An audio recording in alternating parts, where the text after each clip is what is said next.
Akashvani presents Morning News.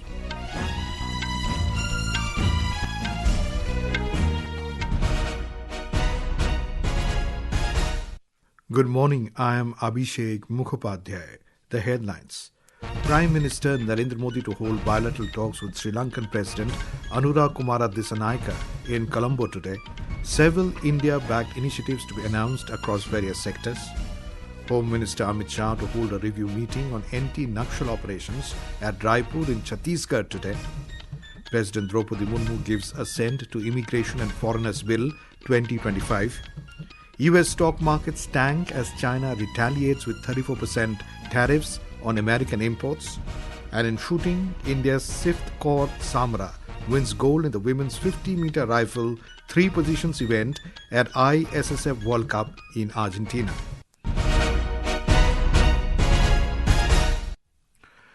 Prime Minister Narendra Modi will hold wide-ranging talks with Sri Lankan President Anura Kumara Dissanayake in Colombo today to strengthen bilateral ties, especially in the areas of energy, trade, connectivity, digitalization and defence.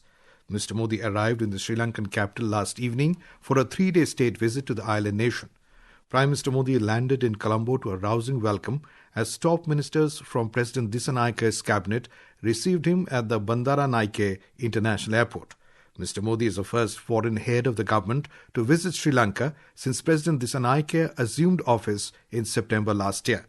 He is scheduled to receive a ceremonial welcome in a short while from now. All focus turned to Colombo yesterday as Prime Minister Narendra Modi arrived in Sri Lanka for his 4th visit to the island nation. He received a warm welcome from the Indian diaspora before witnessing a series of cultural performances highlighting the shared artistic and musical heritage of both countries.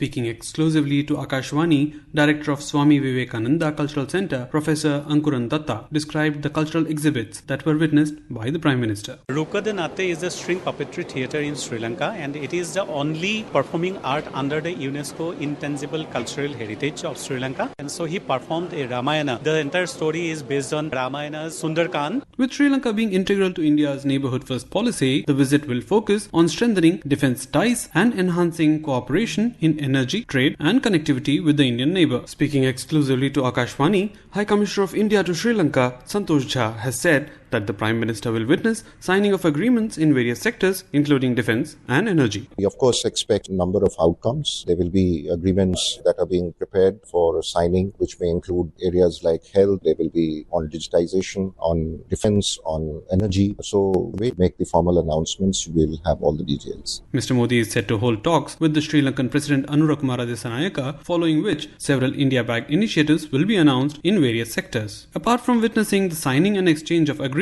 the two leaders will also participate in the virtual groundbreaking ceremony of Sampur Solar Power Project. Prime Minister Modi will also pay his respects at the IPKF monument to the fallen heroes of the Indian peacekeeping forces. Ahmed Moin Farooqi, Akashvani News, Colombo. Prime Minister Modi arrived in Sri Lanka after concluding his 2-day visit to Thailand, where he attended a summit of the BIMSTEC Bay of Bengal Initiative for Multi-Sectoral Technical and Economic Cooperation in Bangkok. At the meeting, Prime Minister Narendra Modi has announced several India-led initiatives towards institution and capacity building in the BIMSTEC. BIMSTEC stands for Bay of Bengal Initiative for Multi-Sectoral Technical and Economic Cooperation. Union Home Minister Amit Shah will attend the closing ceremony of the Bastar Pandum Festival in Dantewada district of Bastar Division in Chhattisgarh today. Mr. Shah reached Raipur last evening on a 2-day visit to Chhattisgarh. Mr. Shah will also chair a review meeting in Raipur today on the anti-Naxal operations. Bastar Pandum, that is Bastar Utsav, is being organized to revive the rich tribal art and culture of Bastar and bring it in front of the country and abroad. Under this 3-day program, competitions were organized in 7 disciplines including tribal dance, folk song, tribal drama, musical instruments, costumes, jewelry, crafts and cuisine. The divisional level competitions started on April 3 under Bastar Pandum referendum will conclude today. The Union Home Minister will visit Temple of Ma Danteshwari in Dantewada. Besides, he will review the anti-Naxal operations as well as discuss the future strategy by holding a departmental review meeting in Raipur this evening. Vikalp Shukla, Akashvani News, Raipur. President Droupadi Murmu has given assent to the Immigration and Foreigners Bill 2025, which seeks to regulate the immigration entry and stay of foreigners in India. This act repeals the Passport Entry into India Act 1920, the Registration of Foreigners Act 1939, the Foreigners Act 1946, and the Immigration Carriers Liability Act 2000. We have more from a correspondent. The Act is intended to modernize the immigration laws and it has provisions to confer upon the central government certain powers with regard to passports, travel documents, visa and registration. It has been brought to avoid multiplicity and overlapping of laws. According to the law, anyone found using or supplying a forged passport or visa for entering into India or staying in or exiting the country will be punishable with imprisonment for up to 7 years and a fine of up to 10 lakh rupees. The legislation also mandates the reporting of information about foreigners by hotels, universities, other educational institutions, hospitals and nursing homes to enable tracking of overstaying foreigners. Pallavi Parmar, Akashvani News, Delhi. President Droupadi Murmu has also given assent to the Boilers Bill 2024, which seeks to regulate boilers and ensure the safety of life and property from the danger of steam boiler explosions. It repeals the century-old Boilers Act of 1923. Commerce and Industry Minister Piyush Goyal has emphasized that India is set to emerge as a global leader in innovation and technology-driven growth. Speaking at the second edition of Startup Mahakumbh at Bharat Mandapam in New Delhi, Mr. Goyal highlighted that the country is making significant strides into the world of innovation and will soon make a strong impact on the global stage. He noted that young India is eager and ready to capture the world. We'll need to go global. We'll need to think big. We'll need to be ambitious. We'll need to experiment. We'll need to go beyond the boundaries of our own thinking. Let's not limit ourselves with the past. Let's explore the unknown. Wealth creation in the short run may happen with some of these conveniences. पर दुकानदारी का ही काम करना है हमें या विश्वव्यापी और इंटरनेशनल स्केल का भारत की पहचान बनानी. That, friends, is the choice before us. Union Minister for Railways Ashwini Vaishnav will be on a 2-day visit to Tamil Nadu beginning today. During his visit, Mr. Vaishnav will visit Rameshwaram to oversee the final preparations for the inauguration of the modernized Pamban Rail Bridge. Prime Minister Narendra Modi is set to visit the state tomorrow to inaugurate the new Pamban Rail Bridge, India's first vertical lift sea bridge. The Prime Minister will also flag off a train and a ship from the road bridge and observe the operation of the bridge. Lok Sabha Speaker Om Birla will be leading a parliamentary delegation to the 150th Assembly of Inter-Parliamentary Union IPU set to begin at Tashkent in Uzbekistan from today. Mr. Birla will address the Assembly during the high-level segment of general debate on the theme Parliamentary Action for Social Development and Justice. This is Akashvani giving you the news. For quick news updates around the clock, follow us on our X handle at AIR News Alerts. And for details of stories and more, log on to our website www.newsonair.gov.in and download News on AIR app. US stocks were battered by a steep sell-off after China retaliated against the United States for President Donald Trump's tariffs in a tit-for-tat that escalates a global trade war. The Dow plunged by 2,231 points. The broader S&P 500 was 5.97% lower. The tech-heavy Nasdaq Composite was 5.82% lower. The S&P 500 shed $5.06 trillion in market value across the past 2 days, according to senior index analysts at S&P Dow Jones Indices. JP Morgan analysts said that America's economy and the broader world economy both had a 60% chance of sinking into a recession this year. China yesterday announced duties of 34% on all US imports in the most serious escalation in a trade war. The Reserve Bank of India will soon issue banknotes of 10 rupees and 500 rupees denomination in Mahatma Gandhi new series bearing the signature of Governor Sanjay Malhotra. According to an official press release, the design of these notes will be similar in all respects to 10 and 500 rupee banknotes in Mahatma Gandhi new series. All banknotes in the denomination of 10 and 500 rupees issued by the Reserve Bank in the past will continue to be legal tender. National Maritime Day has been celebrated today to acknowledge the crucial role the maritime industry plays in India's economy, defence and trade.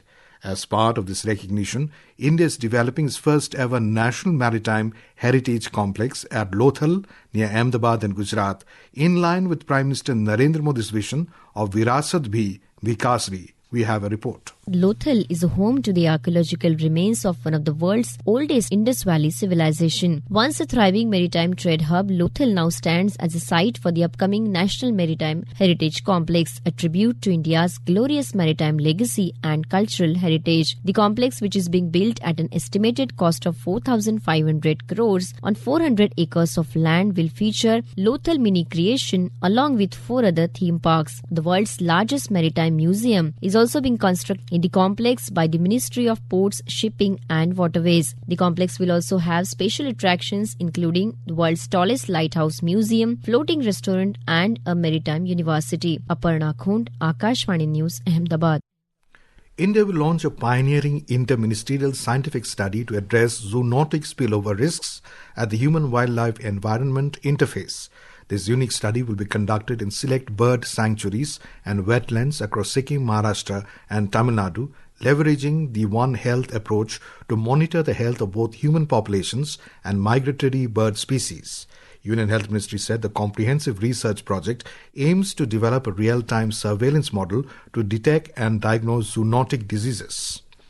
In shooting, India's Shift Kaur Samra has clinched gold in the women's 50-meter rifle 3 positions event at the ongoing ISSF World Cup at Buenos Aires in Argentina. Shift delivered a composed and clinical performance in the final, winning her first World Cup gold with a score of 458.6. Germany's Anita Mangold won the silver with 455.3. On the other hand, Asian Games medalist shooter Chan Singh secured bronze in the men's event, opening India's medal account at the competition. In IPL T20 cricket, hosts Lucknow Super Giants defeated Mumbai Indians by 12 runs at the Ikana Cricket Stadium last night. Put into bat, Lucknow Super Giants posted 203 runs for the loss of 8 wickets in the stipulated 20 overs, riding on half-centuries from openers Mitchell Marsh and Aidan Markram. In reply, Mumbai Indians were restricted to 191 for 5 in the stipulated 20 overs, despite Surya Kumar Yadav scoring 67 runs off 43 balls. Today, Chennai Super Kings will take on Delhi Capitals at 3:30 p.m. in Chennai, while Rajasthan Royals will face Punjab Kings at 7:30 p.m. in Chandigarh. The India Meteorological Department IMD has forecast heat wave conditions over parts of northwest India during the next 4 to 5 days. According to the weather agency, heat wave conditions are likely to prevail over isolated places in Himachal Pradesh for the next 2 days and over Delhi, Haryana, Rajasthan, West Uttar Pradesh, Punjab and Gujarat till the 9th of this month. And now, for a look at today's newspapers, it's over to Shagun Chopra. Thank you, Abhishek. The BIMSTEC summit makes for front-page news in most of the dailies. Prime Minister offers 21-point plan to make BIMSTEC a bridge in Southeast Asia, leads the Asian age. PM Modi at BIMSTEC, Bangladesh warned, says the pioneer. Government on guard against dumping, leads the Business Standard, adding tightens vigil on China amid concerns that Beijing may reroute its shipments. Rajya Sabha approves Waqf bill after marathon debate, writes Hindustan Times. Budget session ends, Parliament adjourns sine die, reports the Tribune. India hopeful of finalizing trade pact with the European Union soon, says Ministry of External Affairs, states the Financial Express.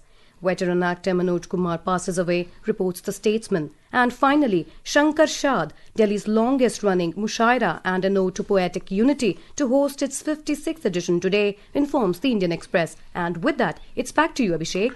Thank you, Shagun. And now, before we end the bulletin, the headlines once again. Prime Minister Narendra Modi to hold bilateral talks with Sri Lankan President Anura Kumara Dissanayake in Colombo today. Several India-backed initiatives to be announced across various sectors. Home Minister Amit Shah to hold a review meeting on anti-Naxal operations at Raipur in Chhattisgarh today. President Droupadi Murmu gives assent to Immigration and Foreigners Bill 2025. US stock markets tank as China retaliates with 34% tariffs on American imports. And in shooting, India's Shift Kaur Samra wins gold in the women's 50-meter rifle 3 positions event at ISSF World Cup in Argentina. And with that, we end the morning news. Have a nice day.